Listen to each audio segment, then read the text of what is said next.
Today, we're going to go over listing contracts. And this is your listing documents checklist. It is located in the files section of our Facebook group. So you can access it there.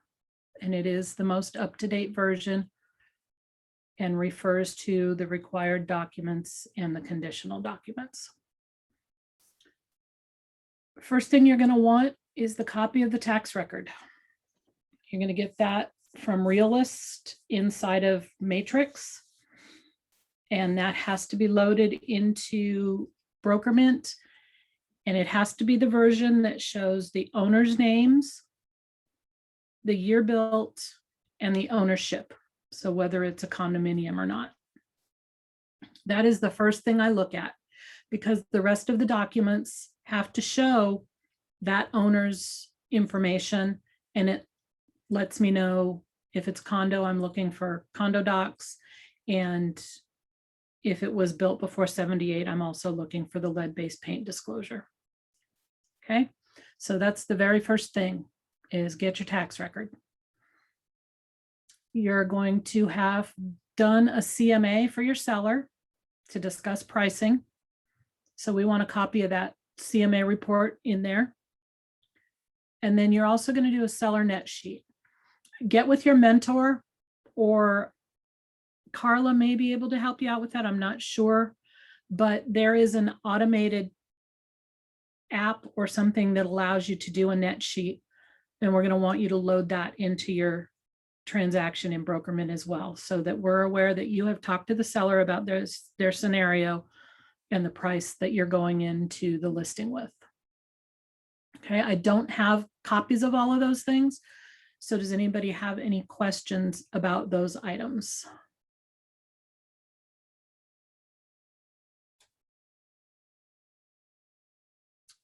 Okay, great. So then the first form is your consumer disclosure information form, the CDIF. It's the same form that you did for your buyers, but we're going to do it for the sellers. So as we talked about before, initials at the bottom of each page. Make sure you're familiar with this document and can speak to your client about the bones of the document and answer any questions they may have. I'll say this again, I'm not going to read through all the documents with you. It would take us way too long to do that. So your assignment is to read the documents, make sure you understand the documents. And if you don't, let's get together and talk about them. You can talk about them with your mentor, or get with me if you need clarification on anything. So initials at the bottom of each page, and then we're going to sign the last page. Thank you, Thomasina. Thomasina has put the link for the net sheet, for your seller net sheet, in the chat. Please make sure you do that. Set up your account so that you can have that information available.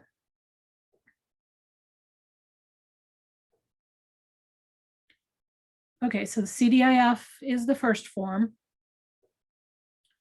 The second form is your Chapter 7. Again, more information that Virginia says the consumer needs to be aware of.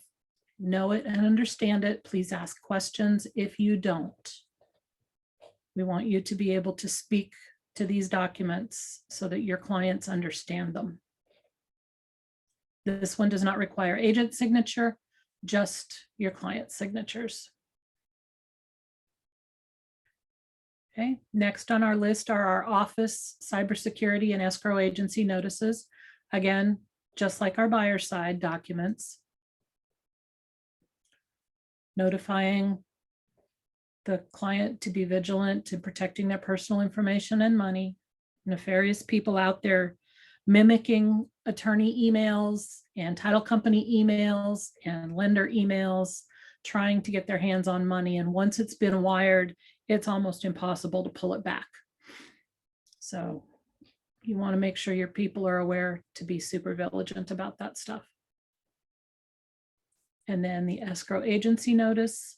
This one, you're not going to likely have the information. Your seller may know who they want to use for closing. They may not when you first go on the market. In that case, you can go ahead and put to be determined and fill this out later and have your people sign it. Okay. Any questions about those basic forms?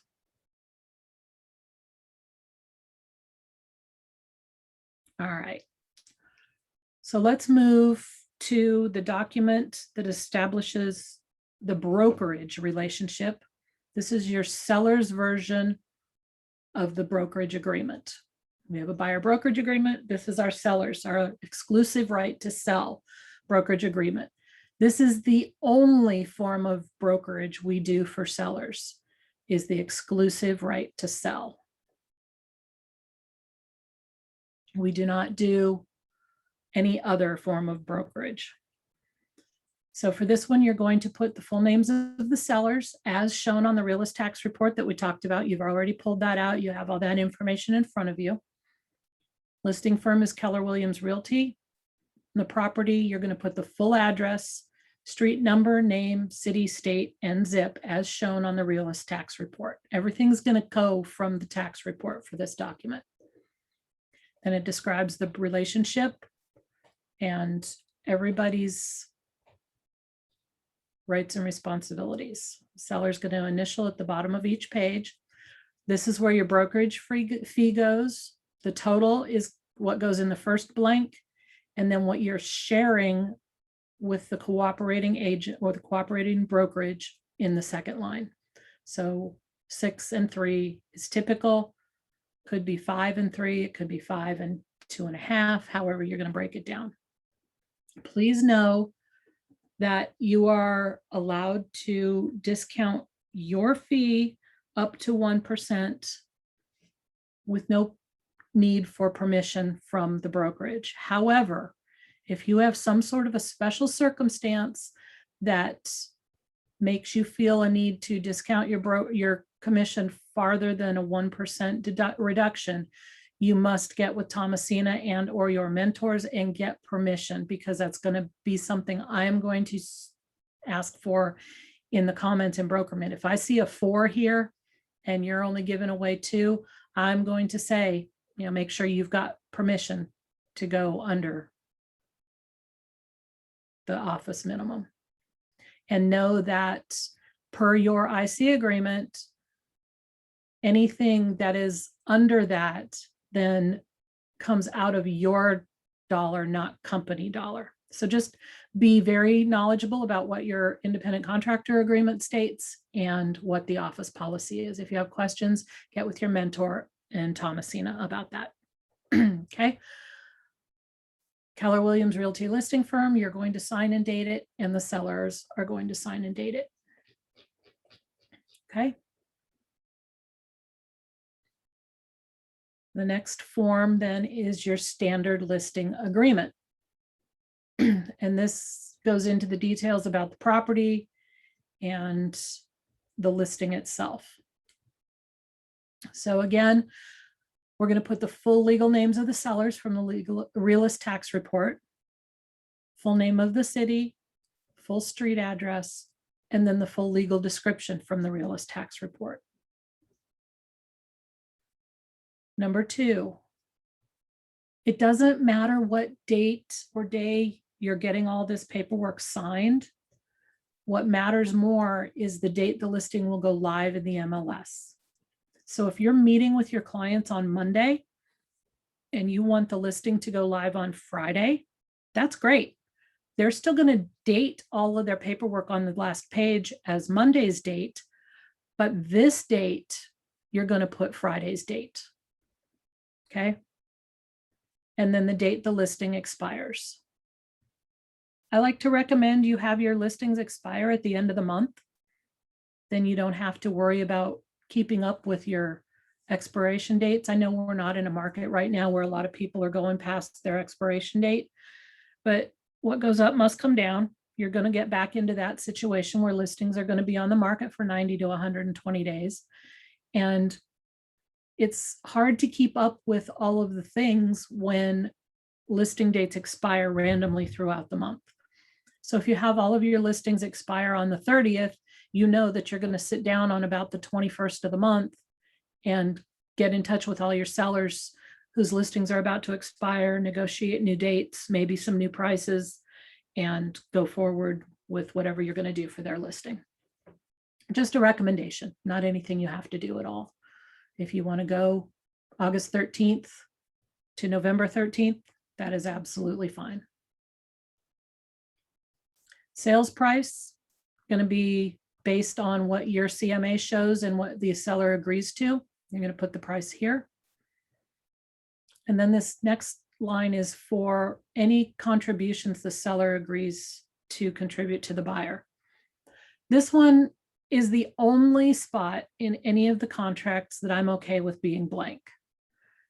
You can put negotiable, you can put TBD, you can put 3%, or you can leave it blank.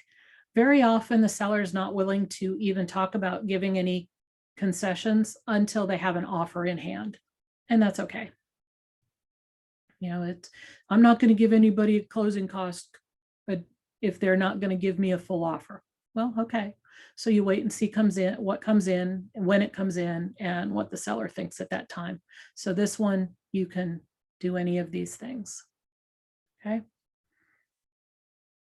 And we go through listing data and photos, all the seller's authorization for all of the advertising, agreeing to cooperation. And again, because we're putting something on every page of this document, we're going to get seller's initials at the bottom of every page of this document. And if you have two sellers listed on the tax report, you need two sellers' names on the listing agreement. You need two sellers' names on this, and you need two sellers' initials on this. If there's any circumstance that negates one of the sellers, for instance, a death, we're going to need a copy of a death certificate. If one of them is off of the deed because of a divorce, we're going to need proof that that second seller is not required to sign these documents in order to sell the house. Okay. Signs, offer to purchase. This is the seller's authorization or lack of authorization for you to disclose to other agents whether or not there is another offer on the table. Never, ever, ever are you allowed to disclose any details of any offer. And with this, it could go either way. If the seller authorizes you to disclose the existence of other offers, that means if another agent calls you up and says, hey, we're getting ready to put in an offer, I'm getting ready to write it up, do you already have an offer in hand? Your answer can be yes or no. And that's the end of the statement, yes or no. They are going to push. Okay, if you've got one, tell me what I need to do to beat it. My seller has only authorized me to disclose that we have an offer on the table. That is all you're allowed to say. You're not allowed to say, well, it's not quite our asking price, or it's above what we have in the MLS. None of that, no. You are allowed to say yes or no. An offer exists. If the seller does not authorize you to give that information out, and the buyer's agent comes in and says, hey, we're getting ready to put in an offer, do you have anything in hand? You can say, I'm sorry, but the seller has not authorized me to disclose that information. And that's where you stop talking. They're going to push. You would too. Well, come on, let me know. Do I have time to write this up? The seller has not authorized me to disclose that information. This is between you and the seller. Keep in mind that the seller not authorizing it is the safest, because then you can't mistakenly give any information away.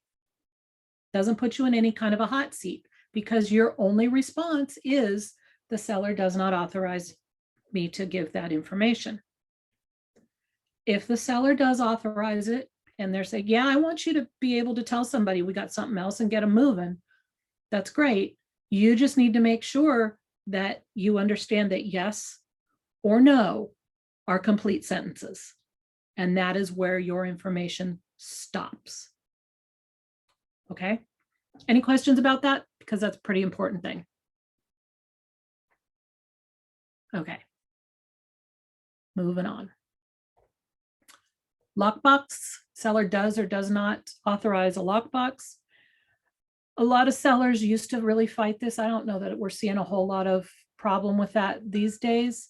Just make sure the seller's aware that nobody can go in the house without you being able to know who was in at what time. And if they don't want anybody to be able to go in without knowledge, then you make sure you've got a CBS code on your lockboxes. CBS stands for call before showing. It's a 7-digit code that is assigned to that box and means that an agent can't just pop the box without getting that code from you. And that may become a little bit of a challenge if it's an agent that's going back for a second or third time and they're pretty good about writing down CBS codes on the listings they're showing. But hopefully they'll be considerate and courteous and ask permission to go again and not just show up unannounced. Okay. I have a question. Yes. The lockbox.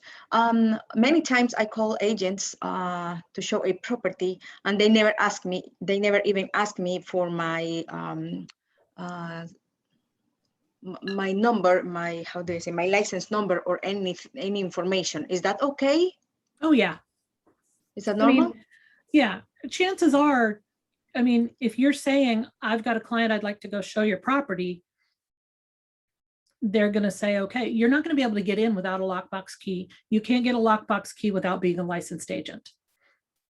So therefore, them saying, yes, go ahead and go show it, that means you're an agent because they're not giving you any other access to the house. You've got to have that lockbox key, and you can't have a lockbox key without being a licensed agent.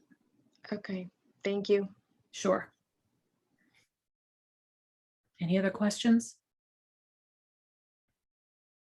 Okay. Lead paint. I'm seeing this missed a lot in listing agreements lately. I'm not sure why. So make sure that you check it either was or was not built prior to 1978. If it was, then you're required to provide the lead-based paint disclosure.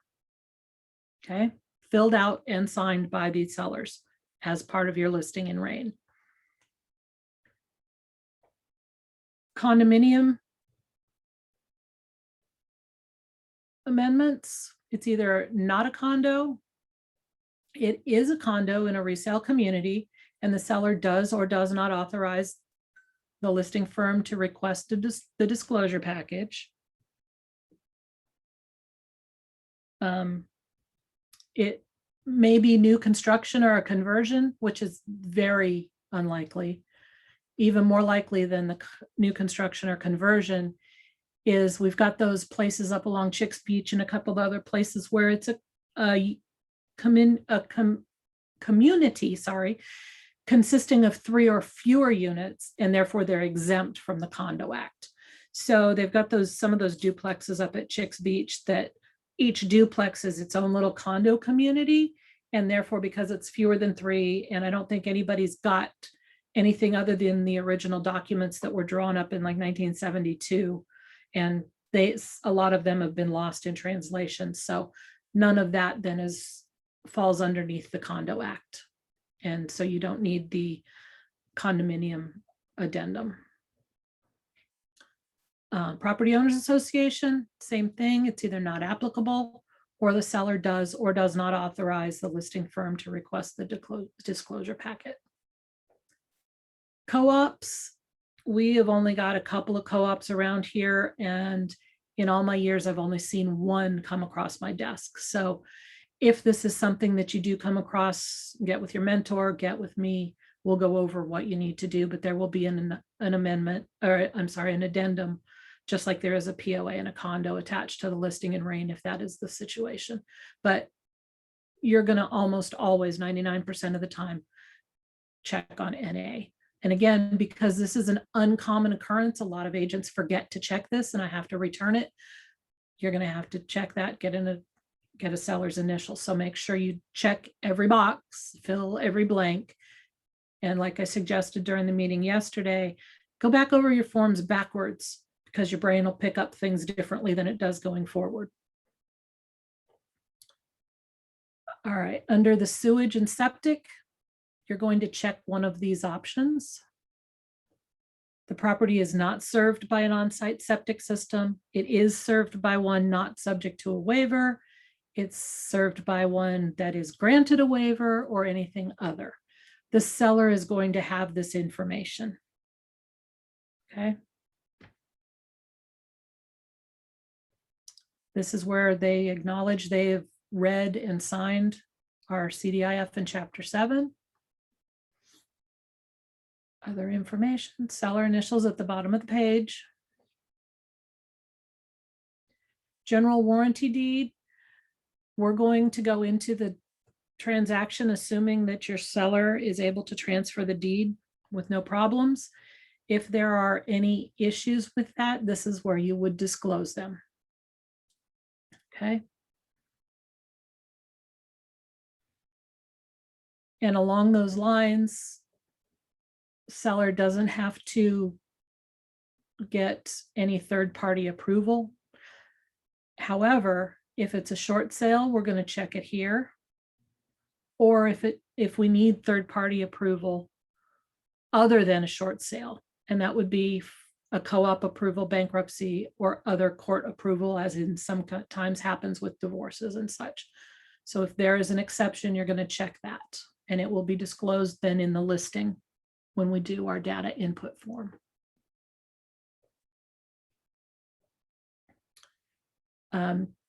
Does the property have any pending building or zoning violations? So the seller either has or does not have actual knowledge. And the same with the methamphetamines. The seller either has or does not have actual knowledge.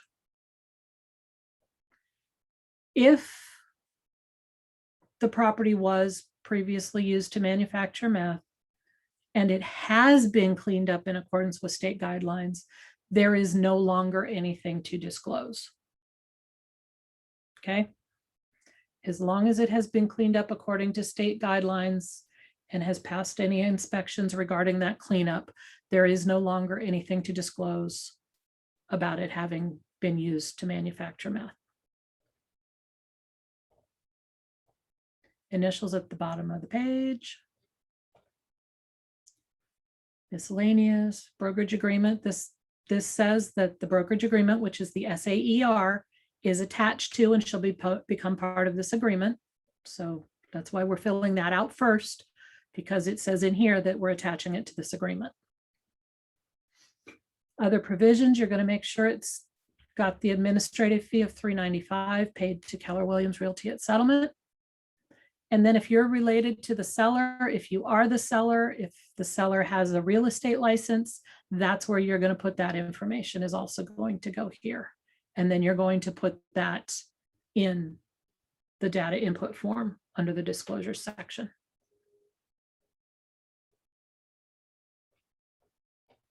Initials at the bottom of the page, and then signatures and contact information.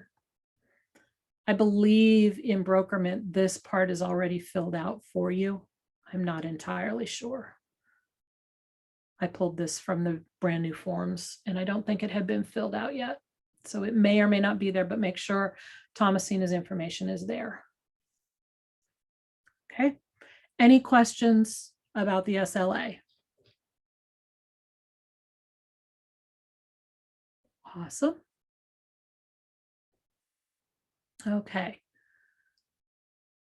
We're going to go to the data input form.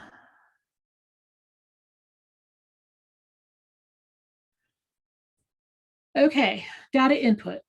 Please note that anything with a little star next to it is a required field. Anything with an exclamation point next to it is a field that will autofill when our admin are inputting the listing in the system, and we cannot overwrite anything that is automatically filled into that section. Okay. So I have highlighted for you everything that is mandatory. Anything that has a little star next to it is a mandatory field. So When we get there, anything that if it's not applicable, you need to still put something in that field, and we'll go over that. So your listing agent ID, the office is going to put that in first, and it's going to auto-populate your office ID after your RAIN ID. The selling broker fee, that's going to come from the second page of your SAER. Remember, you put 6% and 3%. That 3% that you're sharing to the other broker goes here. Are there any special commission arrangements? You're going to usually check no. Lockbox type is going to be a RAIN lockbox. Showing instructions. See the numbers over here in parentheses? That's how many characters you have in that field. So you can put 100 characters in this field for showing instructions. Agent remarks. This is where you're going to put things that you don't want the public to know. You're going to put things such as, please don't let the cat out of the master bedroom, or small dog in crate in family room. He's harmless, just so you're not startled with the woofing in the corner. Yes, those sort of things, something that an agent would need to know regarding the property that you may not want to be public facing. That information goes here. You're going to put the street number, the street name. Oh, look, that's not highlighted. Fix that. Oh, that's why it's giving me all kinds of fits. Okay. Street name, the street type. So you're going to put 123 Main Street, or 456 Smith Road. It's broken down into the 3 components. And then if you've got an East Smith Street or a Smith Street East, the suffix or the prefix, your east, north, south, east, west, northeast, whatever. And then if you've got a unit number, that goes here. State, it's got 2 spots available. So you're going to put VA. You're never going to spell out Virginia because it's only got 2 spots available.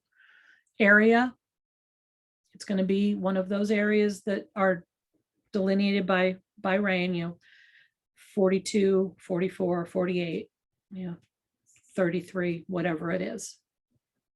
This is redundant, but you're going to fill it in twice because it's required. It's going to be Norfolk and Norfolk, or Virginia Beach and Virginia Beach, because we don't have counties down here. For those of you doing things up north, you may or may not be using Williamsburg MLS, but this, then if you're in York County, and then it's the city of Yorktown, you're going to use those 2 spots that way. And zip code. Property identification number, you're going to get off of the tax record that you pulled from Realist. Subdivision name is also going to be on your tax record, or you can go right here. It says go to rainmls.com for a list. Once you put in that subdivision name, the division number will automatically populate because it's got the little exclamation point next to it. Then there could be an additional neighborhood name.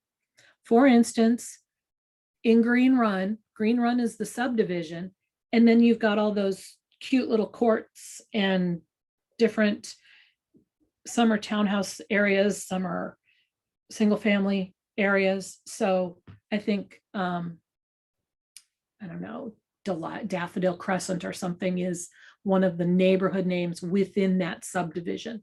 So that's what you would use that for. Your legal description, again, comes from your Realist tax report. Senior high school, middle high school, and elementary school. Those are all public schools. We're not listing private schools, only public schools. I strongly recommend you go to each city school website, put in the property address, and populate what schools that address would attend. Do not rely on neighbor information. Don't rely on necessarily the owner information, especially if they don't have school-age children. The lines change, things shift, and ultimately as the listing agent, you're responsible for correct information on this form. Each city has a school website. Each school website has a spot where you can put in the property address, and it will tell you which school that attends, that address attends. Now, other public schools, this doesn't mean, well, we're going to throw in Bishop Sullivan Catholic High School. That is not a public school. This is only going to come into play. I've only seen it in areas of Chesapeake where you've got a primary school and a secondary school because their elementary is too big and it's been split down into smaller groupings. So your elementary school may be one thing, and then for K through 3, and then, well, K through 2, and then 3 through 5 may be a secondary school name, and that's what you would put here. Okay. Crash and noise. Virginia Beach, Norfolk, Chesapeake, Hampton are required disclosure cities because they all have military air installations. So you're going to go to the maps of those cities. You can pull up the ACUS map and find the address, and then it'll tell you the crash and noise zones. Okay. Check my chat. Looking good. Property subtype. It's either attached or detached. Your listing price. This needs to match what you wrote in your standard listing agreement. Your list date and your expiration date also must match your standard listing agreement. I talked about this, or your listing type. We only do standard agency exclusive right to sell. Ownership is going to be either condo or simple. And then you're required to put the approximate square foot of living area. Now, if the tax records don't denote, maybe they turned a garage into living space and it's now heated and cooled and counts towards the living space, you can add that space here, and then in your agent remarks, that's a good place for your agent remarks. You say that the tax record does not show the added space with the addition or the conversion or whatever that may be. Okay. Here's where we get into the situation where it's a required field, but the house may not have it. So you've got your number of bedrooms, your number of full baths, your number of half baths. Well, I happen to live in a house that doesn't have a half bath. So the answer for that then is 0. If there's no half bath, if there's no fireplace, put a 0 in the box because they are mandatory fields and must have something in them. So half baths, you're going to put a 0 if there are none. Number of stories, a fireplace. If the home doesn't have a fireplace, you're going to put a 0 there. Year built from the tax record. Is it new construction? No, you're not going to be selling a bunch of new construction. You're going to check no. So therefore, it's not going to be a master model. The master model is that home in new construction communities where the office typically is, the showing office, and where some of the different selections for tile and countertop and that sort of thing are kept. So you're most often going to check no in both of these. This one is new this year, first floor bedroom and first floor full bath. So they don't necessarily have to be en suite. They don't have to be connected. But if you're stating that you have a first floor bedroom and full bath, this is where you're going to check it. And then number of bedrooms with en suite is optional. That's not a required one. So for instance, I have first floor bedroom and first floor full bath because I live in a ranch house, but only one of those is en suite. Okay. Owner's name, put the name, put the name from the realist tax report. There is a lot of agents still put of record. It's not a secret. There is no point in making this more difficult on the person trying to get you an offer. Put the owner's name there. And here we get into another spot where they're required information, but it may not be applicable. So condo association, legal name, condo association, management company, and contact information. Same with HOA, POA, and their contact information. If none of those apply, you're going to put none or NA in this line. They are required fields. I'm going to send it back if you leave it blank. So if there is no association, put none or NA in these fields. Your type of sewer, city or septic are your most common. Type of water, city, county, and a well. Sometimes private, depending on the condominium community, some of them have private water, but again, that's something the seller is going to know, or you're going to find out when you talk to the association about what their actual fees and such are. Water heater type, electric, gas, oil, other solar. If it's a condominium and it's on the 4th floor, that's nice to put that there, but it's not required. All right, under disclosures, you're going to have the DPOR, and then you could have potentially an estate sale, or there could be a pet on the premises. Property Owners Association, you're going to check this. For any association, you're going to also check resale certificate required, because for both POAs and condominiums, we are required to put in that order for the resale package that has the resale certificate on the front couple of pages of that.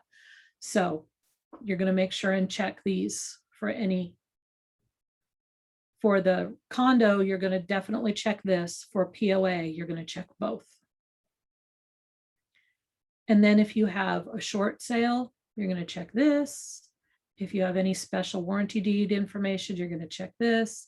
If it's an owner agent situation, you're going to check this. If you're related to the seller, and we wrote that in our other provisions section of our standard listing agreement, you're going to check this, related to seller. So this gives the showing agent all the information they need to be able to put together an accurate offer. Okay. Questions? Okay. Then we get into our checklists for features. And again, little asterisk next to the title means it's required. So you have to have at least one item checked under appliances. And look here, none is an acceptable answer. So you can't say, but Lucy, it doesn't have any appliances, I can't check anything. Well, look here, yes, you can. Okay.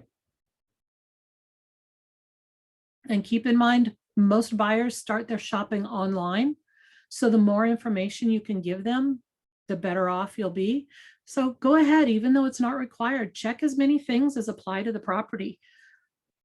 The more information you give the buyer regarding the property, the better, I think. And again, anything that's asterisk is required.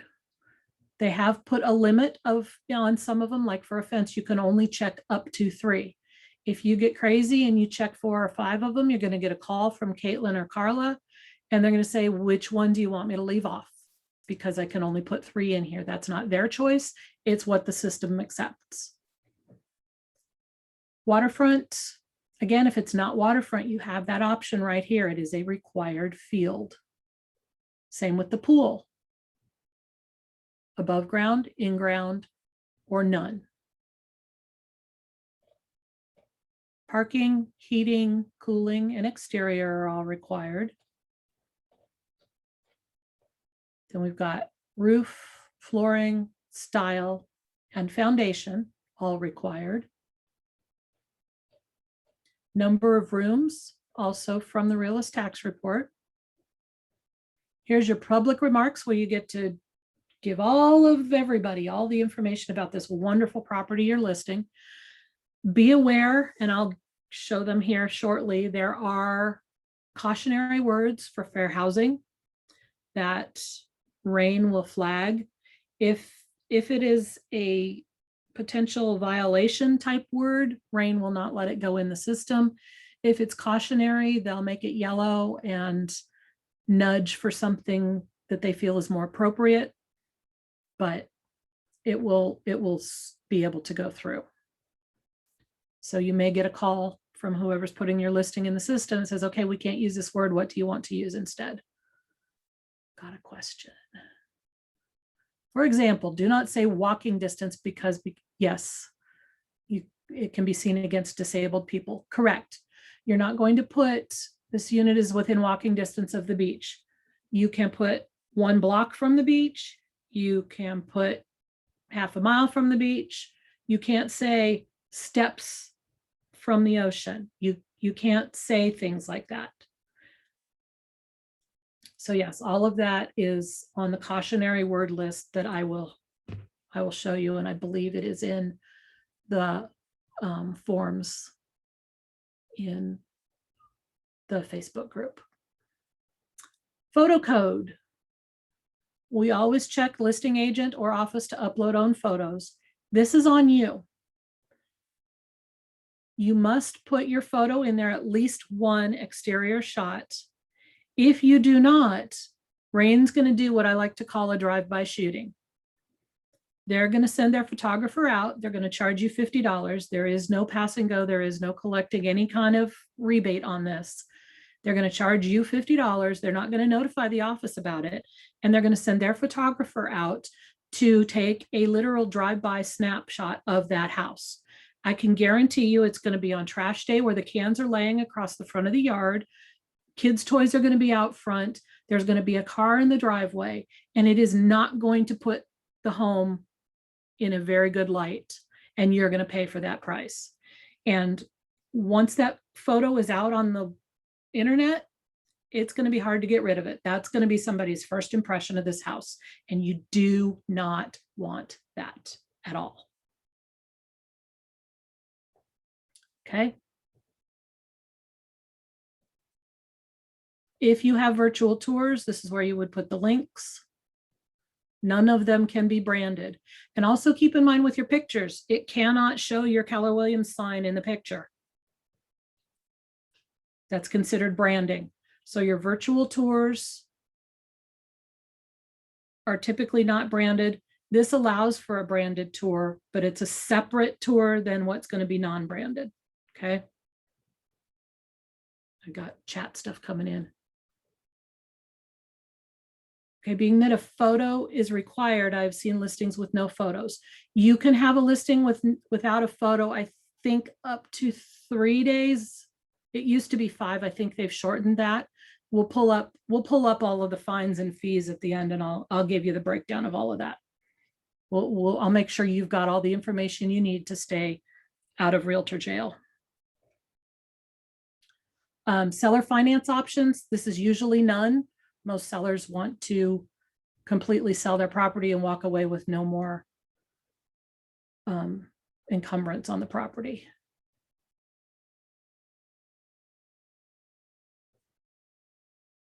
If you have a condominium, you must list what agencies are approved for that condominium complex. The best way to find this is to call your friendly lender. They seem to know the stuff in our area.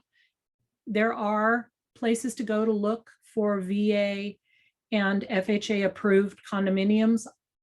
I'm sure you could Google FHA approved condominiums, Virginia Beach, and get the list. Hopefully you've got a great relationship with a lender already, and you can just call them up and say, hey, I'm listing this property. It's in this condo building. Can you tell me what agencies it's approved for? Okay. And check that. And look again, required for a condo. So if it shows ownership condo on the first page, I'm going to look for this. If it's simple ownership, this can be left blank. Okay, this one's kind of confusing, but if it's a simple ownership, this is not required. If it's condo ownership, it is required. You're going to put taxes here. Is it an HOA, POA, and what are the fees? If there's no HOA or POA, or condo fees, put a 0 in the box. Again, these are required fields, so you cannot leave them blank. Check in the chat.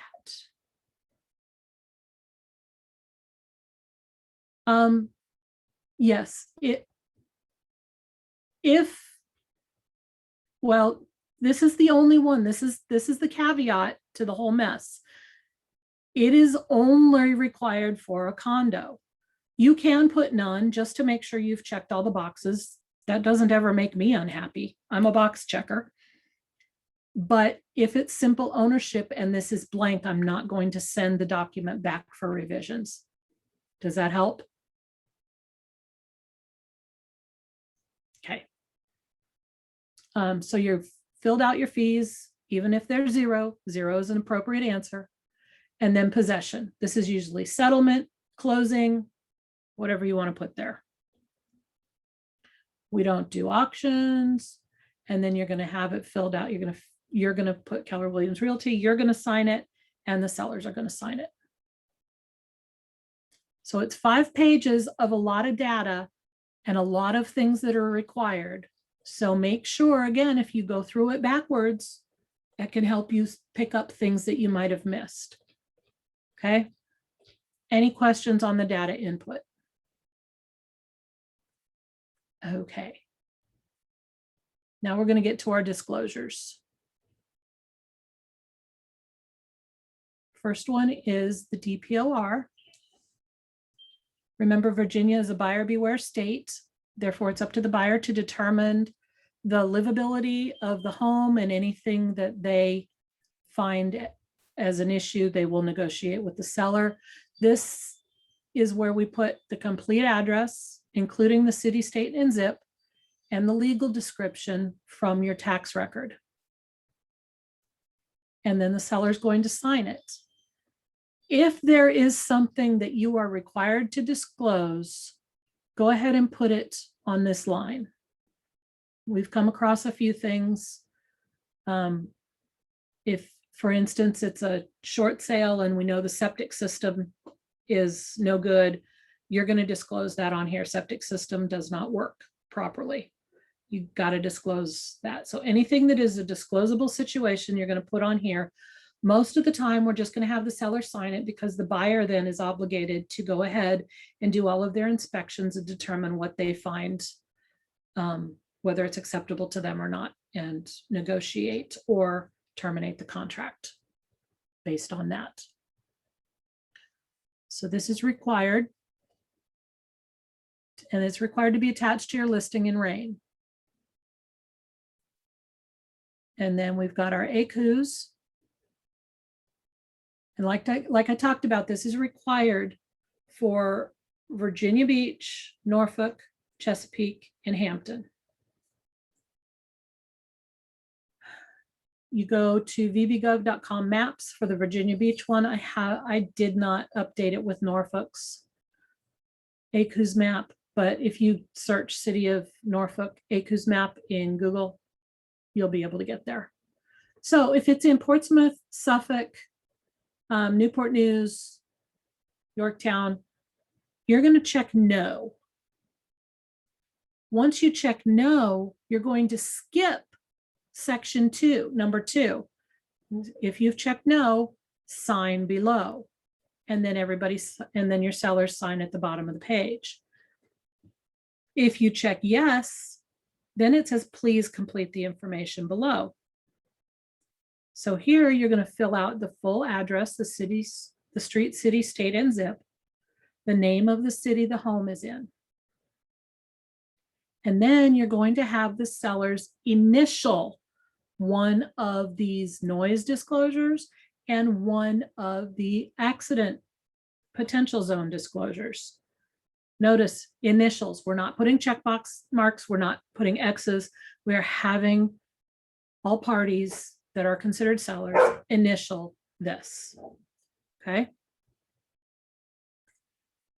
None means it's outside of all crash zones. Clear does not mean you're in the clear. It means stay clear. So you're going to need to stay away from that. Is the highest potential for a crash. So noise, crash, initials, and then signatures at the bottom. Any questions?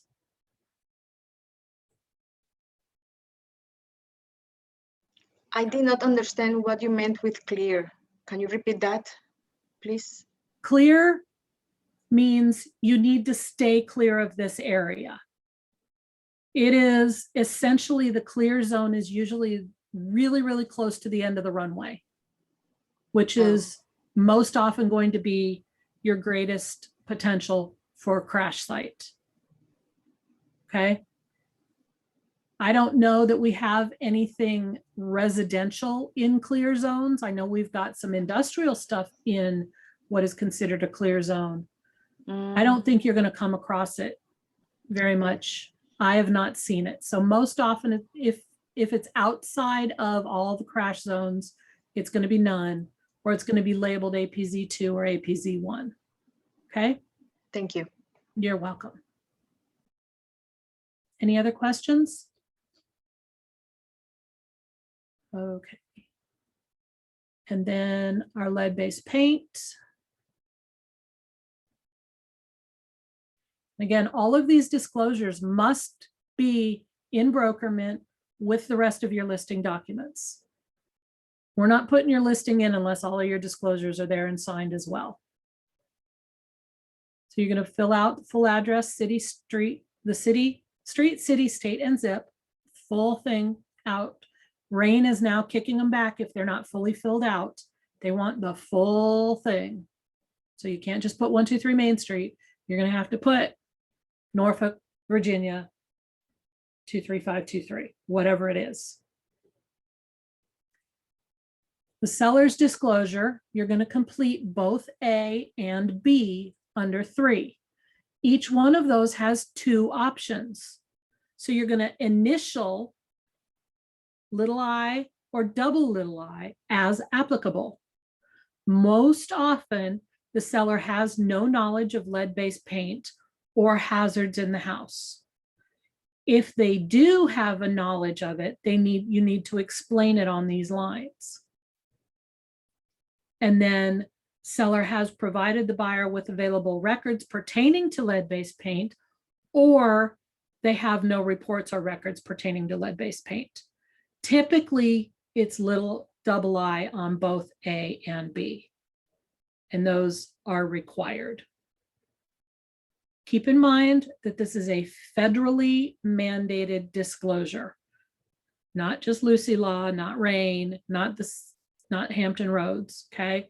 This is federal. Don't mess around with this because there are huge fines involved if you get caught doing it intentionally wrong.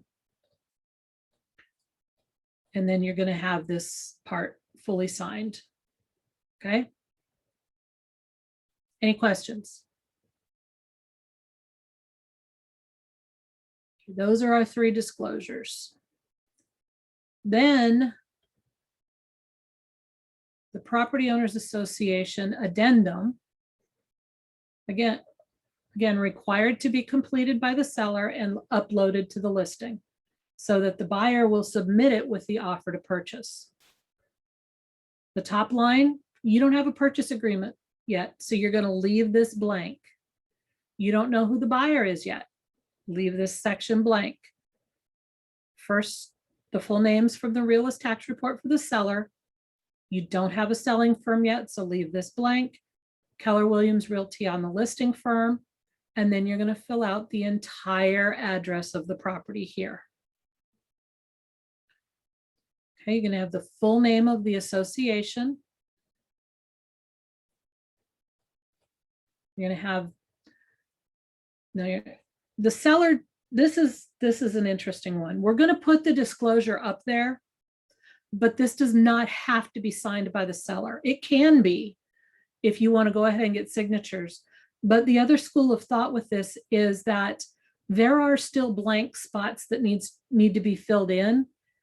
And it's nothing that the buyer is acknowledging like the regular disclosures. This is an addendum. So since there are blank spots on this addendum that this buyer is going to come back with, you can wait and have your seller sign this when it comes back as part of the purchase agreement. So you would still fill out the top. You're going to have this part completed because it's seller's completion, whether they have either obtained the disclosure packet or they have not obtained it. And from your SLA, do they or do they not authorize the listing firm to request it? You're going to fill this part in. And then you can leave the signatures and initials blank. Go ahead and fill in Keller Williams Realty, but you don't have to sign it either. You can go either way on this. You can have the seller sign initial all the pages and sign this to put it into RAIN, or you can just fill out the pertinent seller parts and load it up into RAIN. Either way is fine. And the school of thought for leaving it blank is that I don't want to hand over a seller signed document that the buyer is going to have to fill things in on and may make changes that the seller doesn't agree with. Okay. So that's your POA addendum. And the condo addendum looks just the same.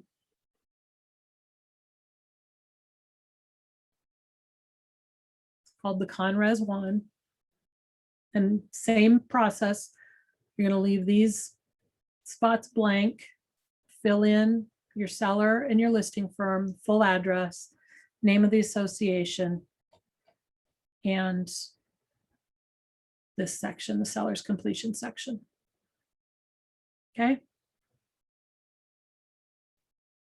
And then once you have provided that resale package to the buyer, they're going to send back from the selling agent, they're going to send this back.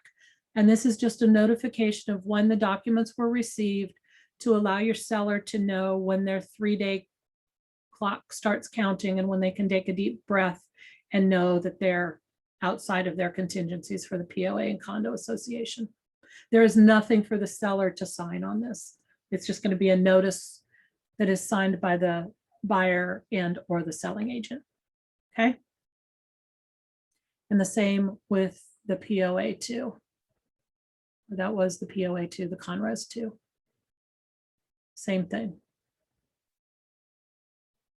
Come from the selling agent when the package is received. And it's just a notice and it's all filled out by the selling firm or the buyer. There's nothing for the seller to sign. Any questions on that? Okay. You may at some point, someday, take a listing that is a short sale. And that means that the seller owes more on the property than the property is currently worth in a fair market, at a fair market value. So you have to get permission from the bank to sell it at that lower amount. This short sale addendum to the listing agreement has to be filled out and signed. This is going to match your date on your standard listing agreement with the names of the sellers and the listing firm. Again, the full legal description and then the full street address with the city, state, and zip. And this just puts the seller on notice that they could have consequences with their credit, with their taxes, with other lien holders, and that they should explore all options and be aware of the situation that they could end in. They could end up in tax trouble because if you sell a house and the bank waives, say, $20,000, then that $20,000 is considered income to the buyer. And the buyer then could have tax implications from that. I mean, I don't know. I've never done a deep dive into any of that, but you should definitely advise the seller to consult an attorney, tax accountant, make sure they're aware of any liens and all of that situation. And then this also gives Keller Williams, and therefore you as their agent, authorization to communicate with the lender regarding what their process is for short sales and the total amount owed and all of that sort of thing. And then This is kind of a hold harmless, keeping us from being liable for any of their decisions, and seller duties to cooperate with all of our efforts to negotiate any kind of a reduced payoff. So this would get filled out and you would check off on that short sale stuff on the standard listing agreement. Right now, we're not seeing a lot of short sales, but once the rent moratoriums expire, we may find that there are some short sales coming back on the market. If you have a short sale, you need to make sure that this compensation form is attached to your listing in RAIN. You can have the seller's name, the listing firm, and the full property address. Typically, you know, your SAER says we're doing a 6% listing with it splitting 3 and 3. However, the bank may not approve a 6% commission. The bank may come back and say, we're only authorizing 5% to help stop the bleeding. And therefore, if they come back at 5%, if you do not have this form attached to the listing in RAIN, you're obligated to pay the 3% to the other agent that is listed in the MLS. However, if this is in there, you're going to put that we've agreed to 3%. However, if the bank comes back with a smaller amount, listing and selling firm are to split the bank approved commission 50-50 if less than a total of 6%. So therefore, you're not on the hook for giving that whole 3% to the other side if the bank reduces the commission. So this is the verbiage you need to put in here. Listing and selling firm to split bank approved commission 50-50 if less than a total of 6%. So if the bank comes back at 5% total commission, you're each going to receive 2.5%. You as the listing agent are not going to have to take the hit for that full 1% the bank won't approve. But again, if this is not attached to the listing in RAIN, you are obligated to whatever amount is on your data input sheet that is from your SAER. Okay. Any questions? Yes, I have a question. What if I forgot to add that form in RAIN, and then can I add it later to the listing? You can add it later to the listing, but if you've already got an offer, you can't change Yes, what their commission is. But if you come back a day or two later and you don't have any offers yet, yes, you can always add this in there. But once you get an offer based on what is in the MLS on the time of that offer, if this is not in there, you cannot change the commission you're sharing with the other agent. They get the full 3%. Even if the bank comes back at 4% total, you only get 1% then, and the other side gets 3%. Makes sense. Thank you. Okay. Okay. Listing class always goes so much faster than purchases. Once you have a listing, you may have times where you have to change that listing. Just like we have contract amendments and addendums, this is our listing change form. You're going to put in the MLS number and the property address, and then here's your list of changes. You can change your current price. You can reduce the price. Say you've got it listed for 150,000. We're going to go down to 140,000. This is where that would go. It's going to expire on Friday. They've agreed to list it again through the end of September. So you're going to put your new listing expiration date over here. Any contingencies, if it fell through, if you had a home inspection and the buyer walked, you're going to want to put it back on market. You're going to check this. Contingencies, most often we're not using this for contingencies. You can. If we're going under contract with a POA contingency, you can check this. That's or the home inspection contingency. Mostly we're triggered to do that by all the forms in Brokerment. We're not requiring the listing change form for these contingencies. Miscellaneous change, if you need to change something in your remarks, something in your showing instructions, or something like that, you're going to check it here and fill in the blanks for that. And then you're going to get everybody to sign it.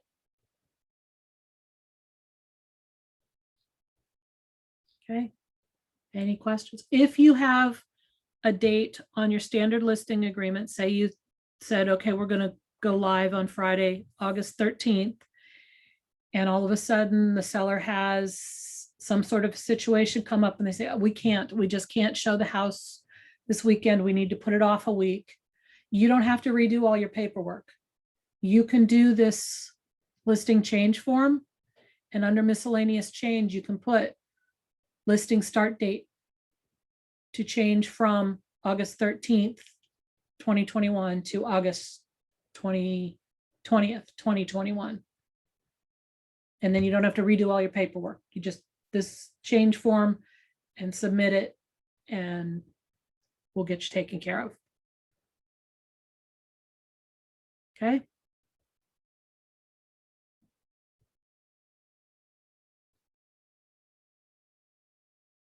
And hopefully we're not going to come across this, but should you need to withdraw the listing for any reason, this is a listing withdrawal form.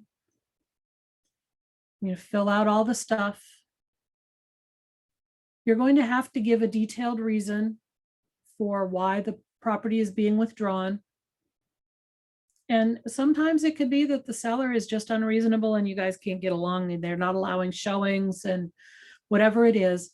But you're going to have to get Thomasina's signature on any withdrawal form. So you're going to have to give her the sad story and get her signature on this form before it's going to be pulled out of the MLS. If the owner passed away, is that the form we should use to withdraw the listing? Yes. Okay. For any reason that you're withdrawing a listing, this is the form you're going to use.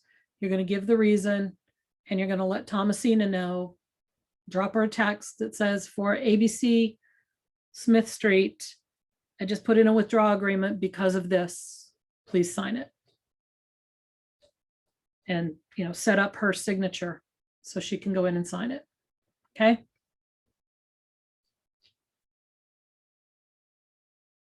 Any other questions on that? Okay. Here's our fair housing cautionary word and phrase list from RAIN.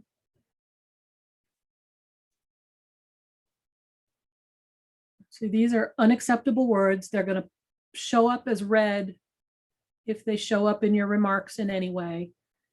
And Carla or Caitlin are going to have to call you and say, what do you want to use instead? These words over here are cautionary. They're going to show up as yellow. They're still going to be able to be used, but RAIN would prefer you found something else to use. Okay.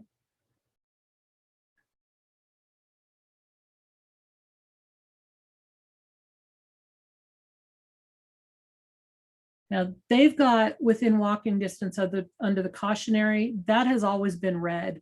I would just stay away from that. I would just stay away from it.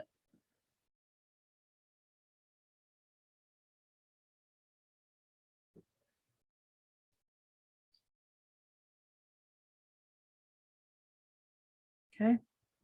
And then this is one of my least favorite things. This is RAIN's listing fee and fine schedule. And actually, there should be a more up-to-date one of these,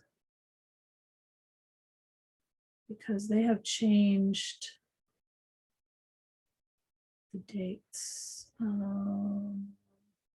Yep, here's the new one. Let me get rid of this one. This is the May one. So here's your exterior listing photo, your drive-by photo, $50. If you were to want to refresh your listing and make it come up as new in the system, you can do that after 60 days. But you're going to have to make all new paper. You're going to have to fill out all new paperwork and stuff. So on day 58, your seller says, I want to make it new. I want to make it new. I want to make it new. Well, that's going to cost $200. That's not something we can negotiate. Rain is going to bill you directly for that. And I would just not even make it a thing with your sellers. If after 60 days, if things have slowed down and you're not getting any traction, you can relist it. But again, with all new paperwork.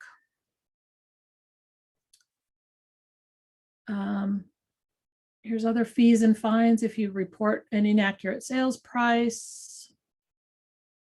Here's failure to upload an exterior photo for an out of area listing within 2 business days. So that's not cool. I mean, if it's an out of area, they're going to charge you money.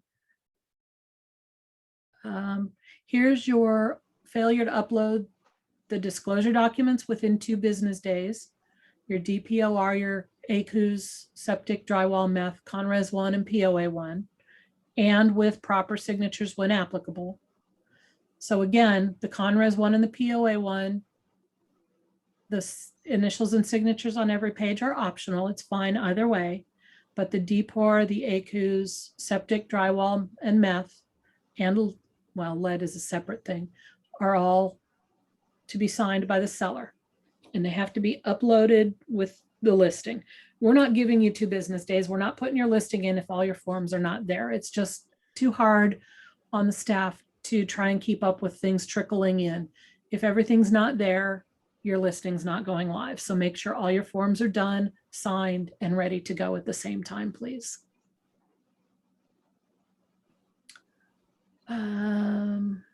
There's your lead disclosure. If you don't upload the fully completed lead disclosure within 2 business days, they just yank your listing. They simply withdraw the whole listing because this is a federal thing. This is a big deal. So if you're not going to have that up there, you're not going to get a chance. You're just going to lose your listing and you're going to have to start over.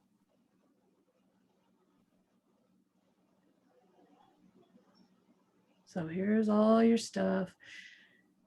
Failure to report contingencies or contingency removals and pending sales. This is why it's so important for you to get your signed documents submitted in Brokerment with comments when applicable as soon as they are signed. Because if we don't report to Rain that your listing is now under contract with a home inspection contingency, it's a $200 fine. If we don't report that we're outside of the home inspection, if that PICRA is not uploaded when it's supposed to be, and we don't report that that contingency has been removed, it's a $100 fine. And this is not to the brokerage, this is to the agent. Okay? This is why it's so important for you guys to get your forms filled out properly and submitted, fully signed in a timely fashion.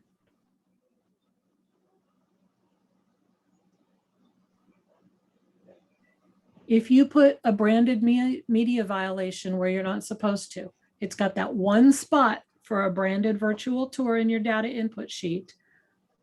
Everything else, photos and other virtual tours, need to be unbranded.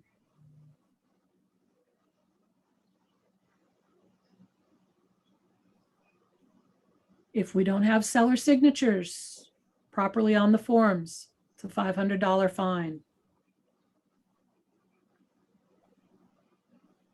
And then again, failure to report it as settled is a fine.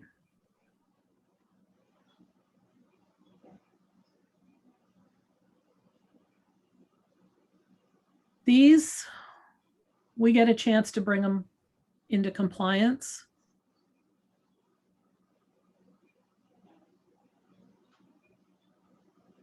So we can fix these things.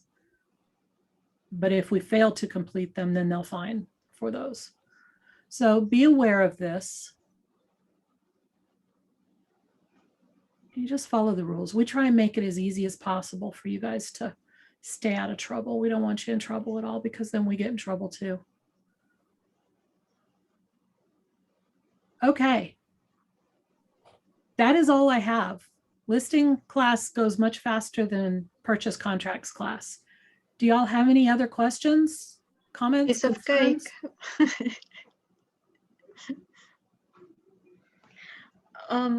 I have a question about the $200 when you want to refresh a listing.